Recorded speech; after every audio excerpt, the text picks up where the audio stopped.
This region was seen for many years as a place for investors to raise capital from.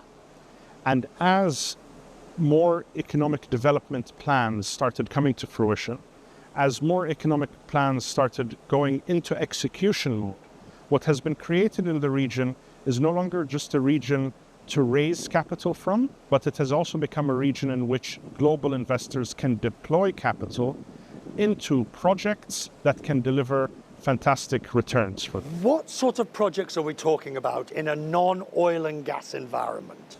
So the Kingdom of Bahrain today, we have a very diversified economy, which is more than 85% non-oil. And as we look around the region, what is happening rapidly in all of the economies in the GCC is an increase in the diversification, more economic activity in other sectors.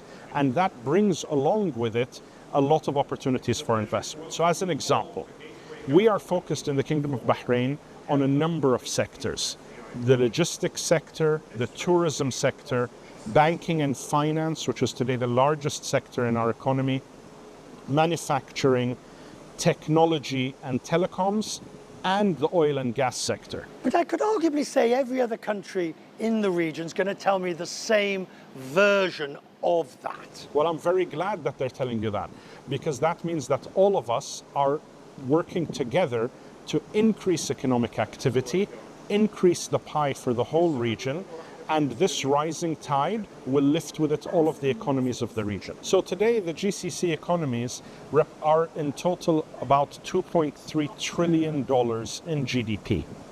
And as we look forward, that $2.3 trillion of GDP is expected to go to $3 trillion by 2030, and conservatively estimated to go to $6 trillion of GDP by 2050.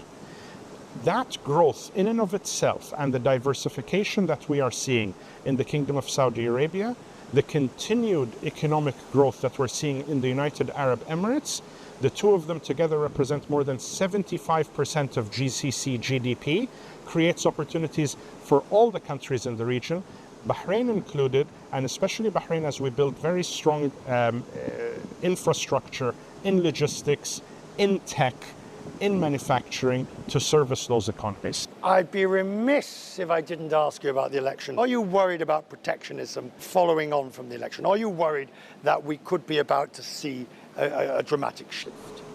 We are here in the Kingdom of Bahrain. We are focused on our economic development. We're focused on always working with our strategic partners in the best interest of growing trade, in terms of growing economic ties, and we wish everybody the best. When we look at the problems facing the world, doesn't matter which one we choose at the moment, some people would suggest that they're worse than we've ever seen them before because of some of them are existential, like climate change, like energy transition. Do you think we're up to the task? We are up to the task, and during any period of challenge in the world, what ends up happening is that we come out better. And the greater the challenge, the greater the reward. And today, a lot of the challenges that the world faces are interconnected and interlinked. And the right way in which we can overcome them is with collective action.